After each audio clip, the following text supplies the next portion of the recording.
Good morning, my name is Dorothea Shiningayamwe and I'm going to be your tutor for Curriculum Theory and Practice A, B.Ed, SCT41, Bachelor's in Education Honours Degree, Examination-Based Contact Class, January 2018, Presenter G.E. Shiningayamwe. Welcome to the module of Curriculum Theory and Practice A. In this presentation, I'm going to discuss some of the content covered in your study guide to help you in preparation for the upcoming exams. Unfortunately, because of time, I am not going to take you through to take you through all the topics covered in the module, but I'm only going to cover some of the topics in your study guide. Please note that I will not give attention to the whole content. For any queries, please contact or send me an email, which I'm going to mention at the end of my presentation. However, I would want to advise you that before you study or before you start with your exam preparation, please try to familiarize yourself with the learning outcome found at the beginning of the learning unit.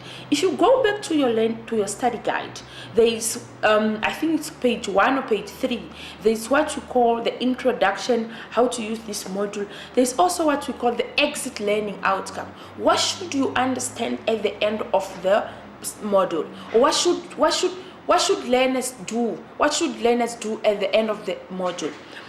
Apart from familiarizing yourself with the learning outcome, please also pay attention to the learning activities and practice them.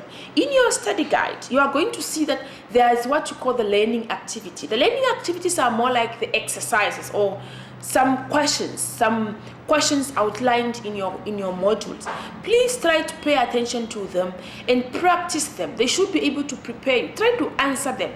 Like at the end of every unit, this learning unit appears. Try to practice them and go through just to try to rehearse in answering these questions.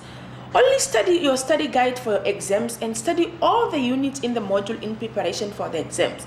You are free to contact other sources. You are free to read other sources outside the study guide. However, many of the questions are strictly only coming from your study guide. So it's very important that you must study your study guide for your exams and study all the units in the module in preparation for these exams. In my presentation, you are going to see that I'm going to give some highlights. I'm going to give highlights for some questions in the study guide or some themes outlined in the study guide, but it doesn't limit you. This must not limit you to study the whole other content in the study guide. So it's very important that you study and you cover all the units in preparation for the exam. This module enables you to understand the contribution of philosophy toward curriculum development, evaluate the influence of philosophies on curriculum practices. Prior to that, I would want us to kind of go through what is philosophy. In many cases, you find people speaking about the philosophy of education, the philosophy of religions, the philosophy of politics, the philosophy of culture, the philosophy of parenting, the philosophy of arts. There are so many fields of study that mention philosophy. So briefly, philosophy is an ideology or an idea that a certain group of individuals believe in too. That's why you find that even people that's why you find that there is what we call the philosophy of education, because a certain group of people believe in a certain group of in a certain ideology with regard to a certain field of study. So the module will also provide you with a critical analysis on curriculum designs and models related to curriculum foundation and orientation. It also helps you to analyze the role of educational philosophy in curriculum theory and practices, inform and educate you on the importance of parental involvement in the schools. So briefly, the core main themes that I'm seeing appearing in this module, there is curriculum and there is what you call philosophy. So philosophy, I have mentioned that it's an ideology, an idea that a certain group of individuals believe into them, while curriculum has to do with, it's more of a procedure or a regulation that regulates teaching, learning, assessment, learning activities, teaching activities, maybe issues of time, issues of the syllabus, issues of the time period, and other issues. It's more like it's more like a procedure followed in the teaching and learning. Now, upon the completion of this module, you should be able to explain the input of philosophy into the curriculum development and practices. Remember when I have mentioned the concept of philosophy is an ideology that a group of individuals believe into it. Now, upon the completion of this module, you should be able to at least explain what had philosophy added or changed into the curriculum practices. Analyze curriculum designs, models, and relate them to curriculum orientation. Investigate the designed models versus the orientated plan of the curriculum. Describe the role of educational philosophies into the curriculum orientation and foundations. What does that mean? This means what part does the philosophy of education has on the curriculum coordination and plans and organization? And you should also be able to suggest and recommend the roles of school in their community and discuss the importance of parental involvement. What impact schools has in the community? Reflect very well back at home, in your community, in your society, in your region, in your neighborhood. What role has school changed? What is the role of schools in the community? And what is the importance of parental involvement? Why is it very important that parents need to get involved in the education or in the education of their children? Or why is it very important that we need parental involvement in educating a Namibian child? So some of these issues, these are the issues that you kind of need to start asking yourself or should be able to understand by the completion of the module. However, this module covers 5 units. In these 5 units, which slowly introduce you to the contribution of philosophy toward curriculum. And I'm still repeating myself. The major part of the core subject themes in this module, we are talking about the philosophy and we are talking about the curriculum development. Philosophy versus curriculum development. Now, in the first unit, you are going to see that these modules give an explanation on philosophies of ontology, anthropology, epistemology, axiology, ethics, logic, and metaphysics. Please go through. What is ontology? What are the philosophy of ontology? What does the philosophies of ontology do? What do they believe in? What is the philosophy of anthropology? What is the philosophies of epistemology? What does axiology do? What is ethics? What is logic? What is metaphysics? And then in Unit 2, the module gives a critical evaluation on the influence of ideology on curriculum practices, highlighting on ideologies of liberalism, conservatism, utopianism, Marxism, and totalitarianism. Now, remember, in the first module, the modules speak about the philosophies, explanation on certain philosophies, while in Unit 2, it gives a critical evaluation on the influence of philosophies on curriculum practices, highlighting on ideologies of liberalism, conservatism, utopianism. Now, put the two together, the ideologies versus the philosophies. Now, which of these ideologies played a role in the Namibian context and currently is applied in the Namibian education sectors? Critically look and read what the ideology of liberalism says in terms of the education system in Namibia, the conservatism, the utopianism, the Marxism, and the totalitarianism. In Unit 3, the module gives an analysis on the critique of curriculum design and relationship to the curriculum orientation and foundations. While in Unit 4, the unit explains the role of educational philosophies. What are the input of the following in the curriculum theories and practices? Now, remember when I was saying about the philosophies? Now, part of the educational philosophies outlined in this module, there is ancientalism, perennialism, and progressivism. Now, in the philosophies of ancientalism believe in basic academic knowledge, skills, and character grooming, while the perennialism believe in logical reasoning. It believes that people need to be empowered with logical reasoning skills, intellectual thinking, investigations, librarianism, and awareness raising to reason what's better. While the anciarism believes that people need to be empowered with basic academic knowledge, skills, and characters for them to be able to perform well in their education. While the progressivism believe that learning by practice, they believe that the logic, the reasoning, and the basic academic skills are not valuable. They believe in learning by practice. They believe that we need to learn by practicing. We need to learn by handy. We need to learn by vocational skills, social skills, example, teamwork, integrated learning with theory and practice. For example, they believe that the progressivism, they believe that if you are teaching somebody entrepreneurship, you only don't need the theory of entrepreneurship, but they also believe that you also need to send this learner outside the classroom to start doing some entrepreneurship skills in the street, in their village, in their church, or maybe doing some innovating some kind of entrepreneurship kind of issues around the community and so. While the premierism believes that a person needs to be empowered with logical reasoning, the intellectual, this person needs to be very intellectual, a fast thinker for them to be able to reason better. And they also need to be empowered with awareness raising to reason better. They need to be they need to be aware, they need to be educated and read the world as a whole. However, briefly, that was Unit 4.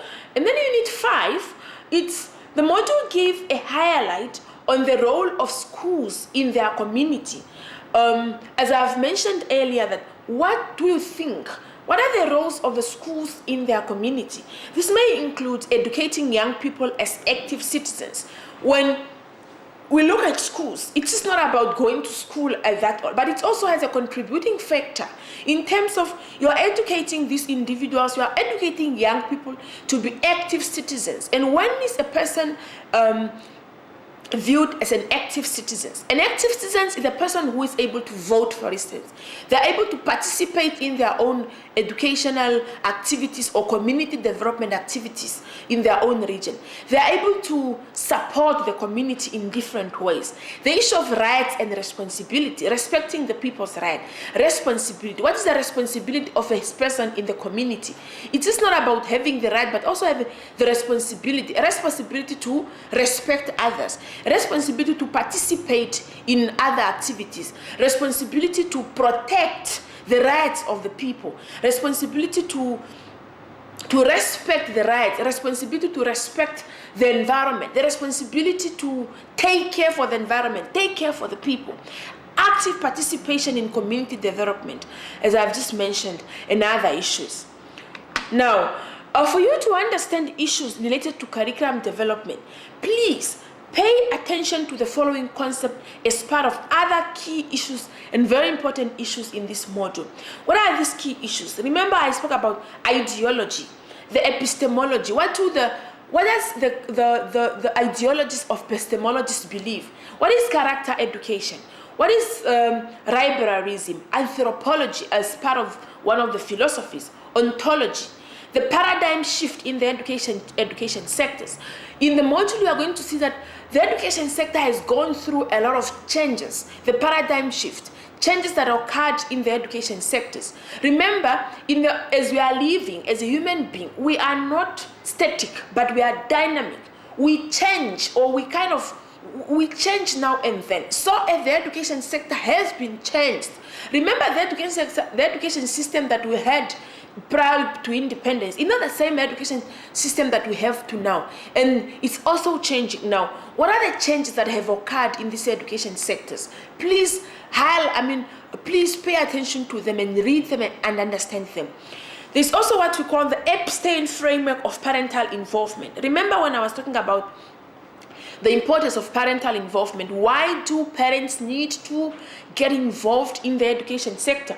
What does Epstein framework of parental involvement say? Because they have their own theory. What do they believe in? The productive citizenship. We talk about the productive citizenship.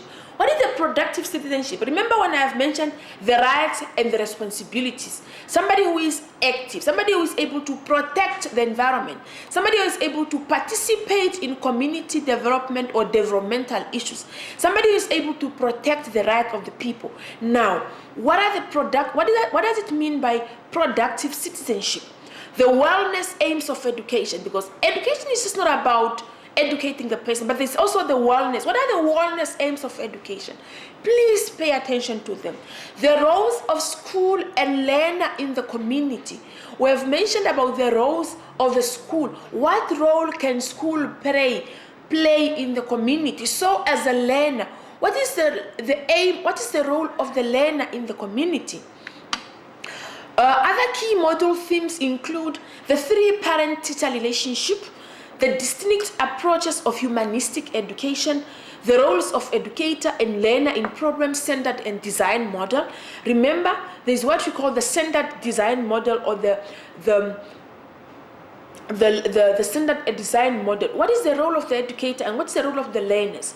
Please pay attention to all this. The theories of essentialism and premierism. I was just talking about what essentialism. I have just mentioned what the essentialism believes and what the premierism believes. So now, the two. What to please give a difference or differentiate between the two. Full service school. What is a full service school? When does a full service school occur? When do we call it as a full service school? What are the components of curriculum framework, philosophies of education? Remember when I've mentioned that we have different ideologies. We have art, we have education, we have religious, we have politics. What is the philosophy of education? What do they believe in? What is the concept of education itself? What is curriculum? What is institutional development? Some of these other issues, these are key model themes that you need to able to understand and really kind of study and be able to make you understand the whole concept of this module. Further information.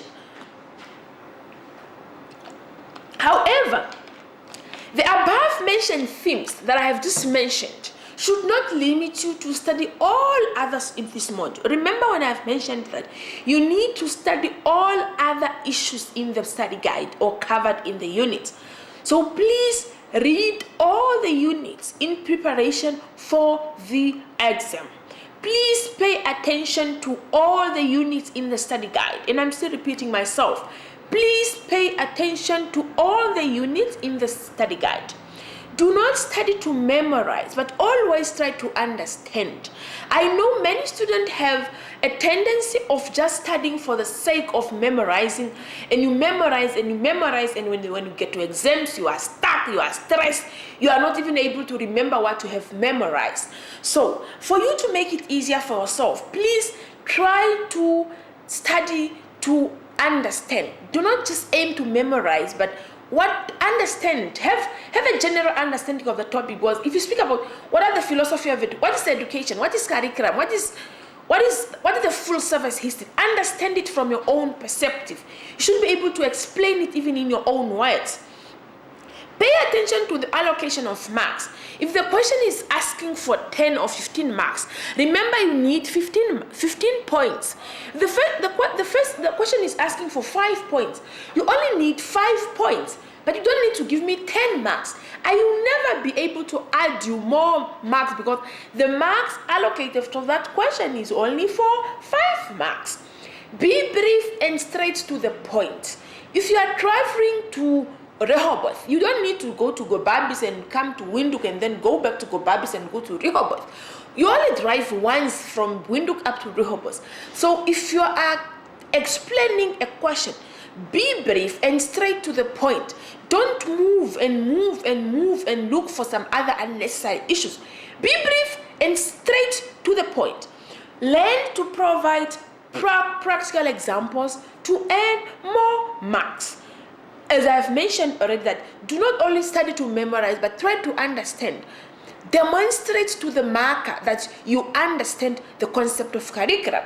Provide practical examples. If they are asking you about the role of educator or the role of the learner in the community or in the school, provide practical examples. Learners also has a responsibility to keep the classroom clean, to protect the environment, because as active citizens, they also need to be live. They also need to participate as an active participant or as an active citizen. So provide practical examples to earn more marks, demonstrate your own understanding. I'm not saying go and write something completely out of the study guide, but be brief and provide practical examples just to earn and attract more marks. Exam information. This examination is going to be a 2 hours and 30-minute paper. However, to avoid confusion and to avoid a lot of other panics and other stuff, arrive on time to avoid confusions and handle your time properly. Use mark allocation for each question as a guide for how many facts needed. Pay attention to the questions and verbs. If the question is saying mention, but do not explain. If the question says mention and explain, mention and explain. If the question says discuss, discuss in more detail. Explain. If the question says identify 5 areas of the role of the learners, identify and be brief to the point. Because if look at the verb, pay attention to the verb. Please, it's a verb versus the mark allocation of the question. Answer all questions for the exam marks. Please, before you start writing, read your instructions. If the question says, if the instruction for the questions for the exam says, answer all questions for the exam marks. Answer all questions. There's nothing wrong if you feel that you are comfortable to answer question 9 before question 5 and before question 1. However, number your questions clearly. Number your questions clearly to avoid for you not to be penalized and marked. And write neatly and enrich. Write neatly. Please, I know many of us, we are struggling with handwriting, but please write neatly, because I'm also a human being. If I'm not able to see your questions, if I'm not able to see what you have written, it's going to be so difficult for me to mark you properly. Contact hours. Please, colleagues, I'm available during after hours only. Unfortunately, I have a full-time job and I'm only able to attend to you after hours. And after hours is between 1800 hours to 2000 hours. My contact number is 081 2333 033 081 2333 033. However, I'm also available by appointment. There's nothing wrong to call me during office hours and you say, Miss, can we please have an appointment today by 10 o'clock? Do not call me at awkward hours, please, and I really urge you. I'm available by appointment and I'm flexible, even during office hours. Sometimes, if you call me by appointment, I will be able to attend to you. Please, no SMS and no text. You must not SMS me asking me a question. I will never respond. No SMS and there's no text. And my email is shitute@gmail.com. shitutete@gmail.com. I'm still repeating my email, shitutete@gmail.com. Conclusion, please give special attention to the content of this contact class. I'm sure many of you are not able to attend these contact classes or this contact class, but it's very important to pay a special attention to the content plus all other content in the unit for this contact session. Start preparation for exam earlier. Do not wait up until the last minute. I know many of us procrastinate. Do not procrastinate. Please study and start today. Have due dates. Organize your study. Plan.